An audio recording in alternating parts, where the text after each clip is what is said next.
Hi Mark, I'm Doris Wang Yaxing. My student number is S04411031. I'm a sophomore.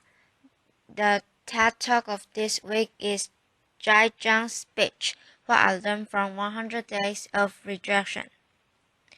When I was 6 years old, I received my gifts. My first grade teacher had this brilliant idea. She wanted us to experience receiving gifts but also learning the virtue of complimenting each other. So she had all of us come to the front of the classroom, and she bought all of us gifts and stacked them in the corner. And she said, "Why don't we just stand here and compliment each other? If you hear your name called, go and pick up your gift and sit down." What a wonderful idea, right? What could go wrong? Laughter. Well, there were 40 of us to start with, and every time I heard someone's name called, I would give out the heartiest cheer. And then there were 20 people left, and 10 people left, and 5 left, and 3 left. And I was one of them. And the compliments stopped. Well, at that moment, I was crying. And the teacher was freaking out. She was like, "Hey, would anyone say anything nice about these people?" Laughter. No one? Okay, why don't you go get your gift and sit down? So behave next year. Someone might say something nice about you. Laughter. Well, as I'm describing this, you probably know I remember this really well. Laughter. But I don't know who felt worse that day. Was it me or the teacher? She must have realized that she turned a team-building event into a public loss for 3 6-year-olds, and without the humor. You know, when you see people get roast on TV, it was funny.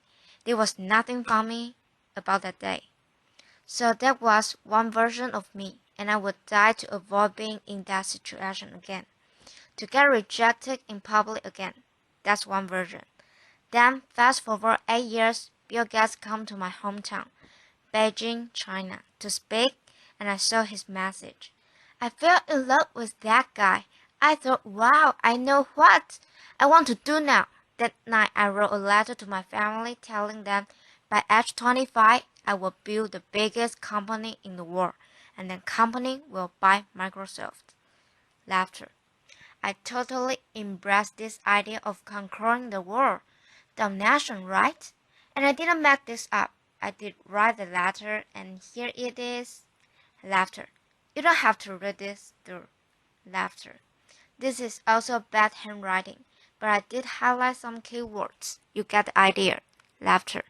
So there was another version of me, one who will conquer the world.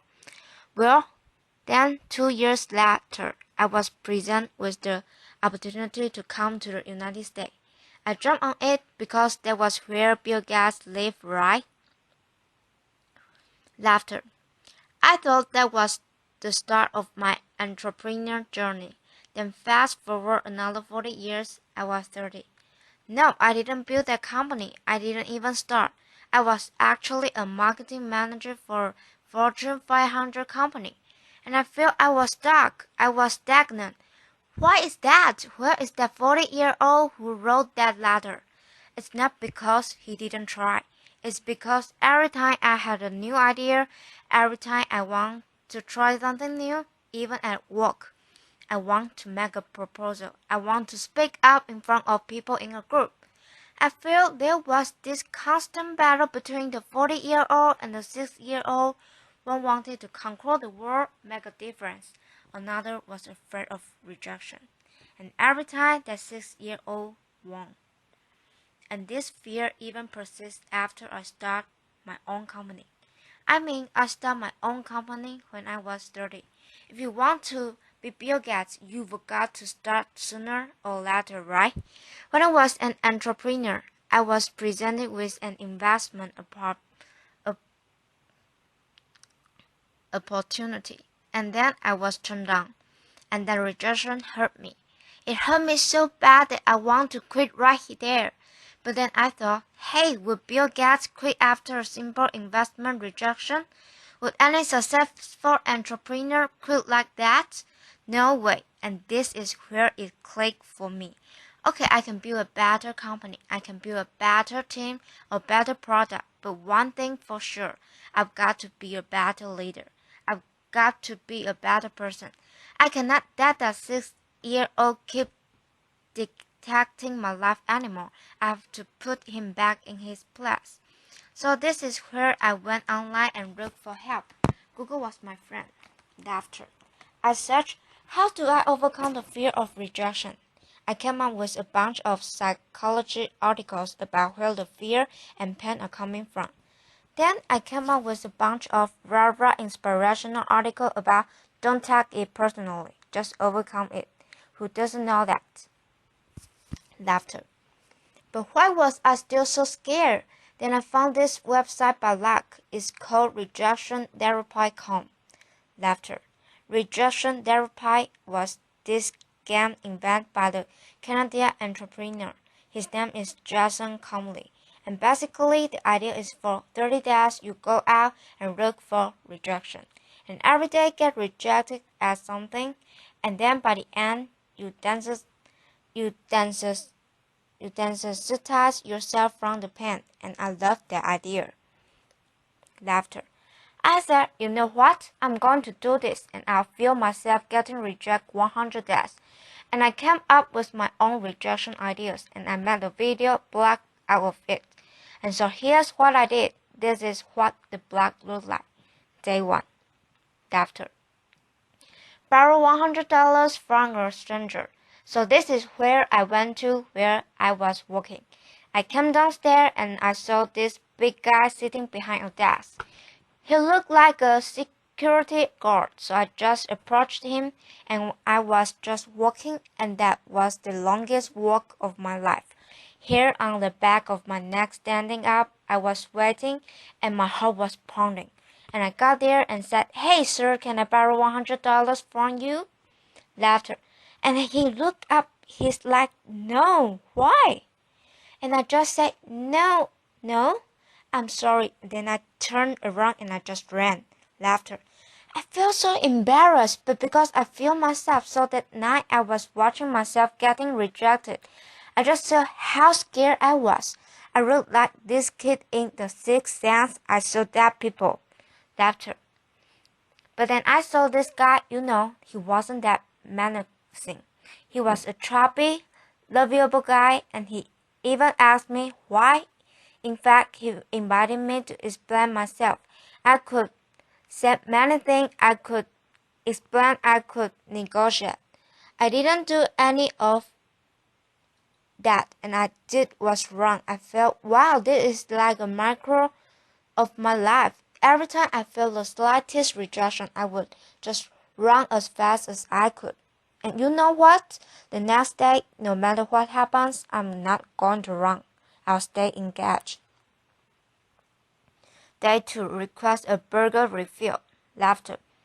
It's when I went to a burger joint, I finished lunch, and I went to the cashier and said, hi, can I get a burger refill?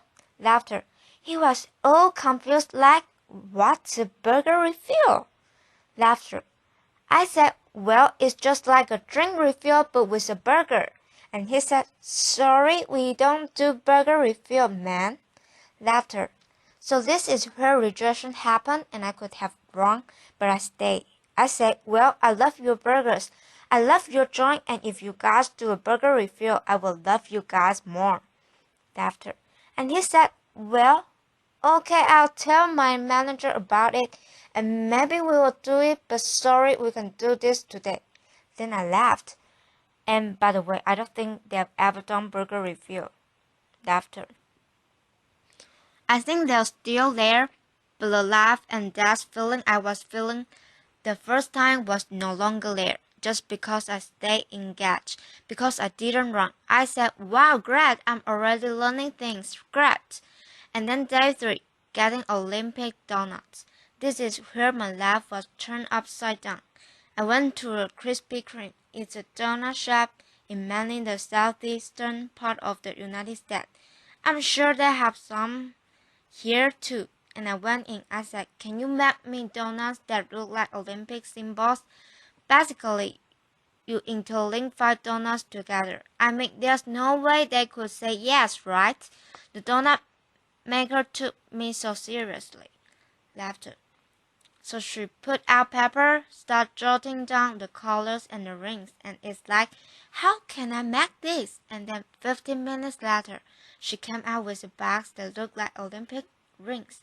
And I was so touched. I just couldn't believe it. And the video got over 5 million views on YouTube. The world couldn't believe that either. Laughter. Because of that, I was in newspaper, in talk show, in everything, and I became famous.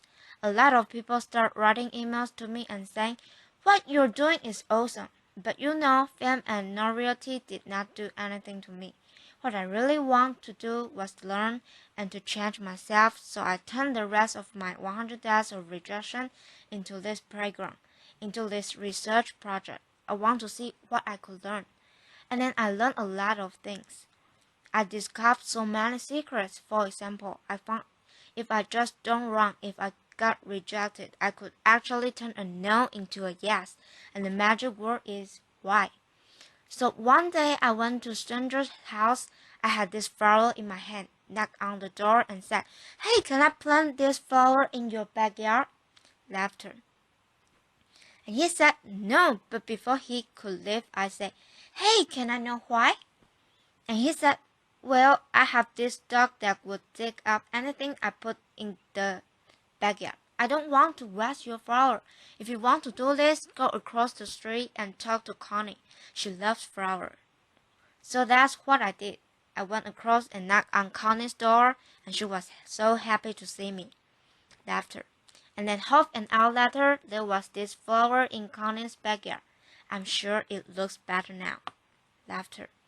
But had I laughed after the initial rejection, I would thought, well, it's because the guy didn't trust me, it's because I was crazy, because I didn't dress up well, I didn't look good. It was none of those. It was because what I offered did not fit what he wanted. And he trusted me enough to offer me a referral. Using a sales term, I convert a referral.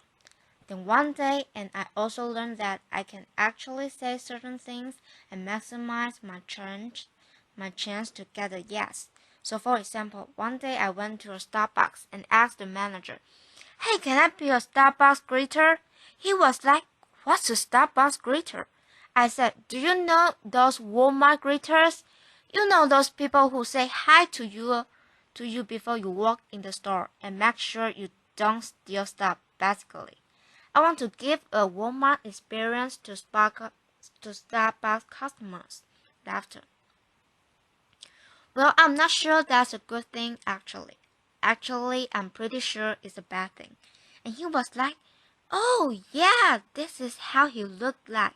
His name is Eric." And he was like, "I'm not sure. This is how he was hearing me. Not sure." Then I asked him, "Is that weird?" He's like, "Yeah, it's really weird, man." But as soon as he said that, his whole demeanor changed. It's as if he's putting all the top on the floor. And he said, "Yeah, you can do this, just don't get too weird." Laughter. So for the next hour, I was the Starbucks greeter. I say hi to every customer that walked in and gave them holiday cheers. By the way, I don't know what your career trajectory is. Don't be the greeter. Laughter. It was really boring, but then I found I could do this because I mentioned, "Is that weird?" I mentioned the dog that he was having, and because I mentioned, "Is that weird?" that means I wasn't weird. That means I was actually thinking just like him. Seeing this as a weird thing, and again, I learned that if I mentioned some doubt people might have before I asked the question, I gained their trust. People were more likely to say yes to me. And then I learned I could fulfill my life dream by asking. I came from 4 generations of teachers, and my grandma has always told me, "Hey, Ja, you can do anything you want, but it'd be great if you become a teacher." Laughter. But I want to be an entrepreneur, so I didn't. But it has always been my dream to actually teach something. So I said, what if I just ask and teach a college class? I lived in Austin at the time, so I went to University of Texas at Austin and knocked on professor's door and said, "Can I teach your class?" I didn't get anywhere the first couple of times, but because I didn't run, I kept doing it, and on the third try the professor was very impressed. He was like, "No one has done this before." I came in prepared with PowerPoints and my lesson. He said, "Wow, I can use this. Why don't you come back in 2 months? I'll fit you in my curriculum." And 2 months later, I was teaching a class. This is me. You probably can see this is a bad picture. Sometimes you get rejected by lighting, laughter. But wow, when I finished teaching that class, I walked out crying because I thought I could fulfill my life dream just by simply asking. I used to think I had to accomplish all these things, have to be a great entrepreneur or get a PhD to teach, but no, I just asked and I could teach. And in that picture, which you can see, I quote Martin Luther King Jr. Why? Because in my research, I found that people who really change the world, who change the way we live and the way we think, are the people who were met with initial and often violent rejection. People like Martin Luther King Jr., like Mahatma Gandhi, Nelson Mandela, or even Jesus Christ. These people did not let rejection define them. They let their own reaction after rejection define themselves, and they embrace rejection. And we don't have to be those people to learn about rejection. And in my case, rejection was my curse, was my judgment. It has followed me my whole life because I was running away from it. Then I started embracing it. It turned out into the biggest gift in my life. I started teaching people how to run rejections into opportunities. I used my blog, I used my talk, I used the book I just published, and I'm even building technology to help people overcome their fear of rejection. When you get rejected in life, when you are facing the next obstacle or next failure, consider the possibility. Don't run. If you just embrace them, they might become your gifts as well. Thank you. Applause.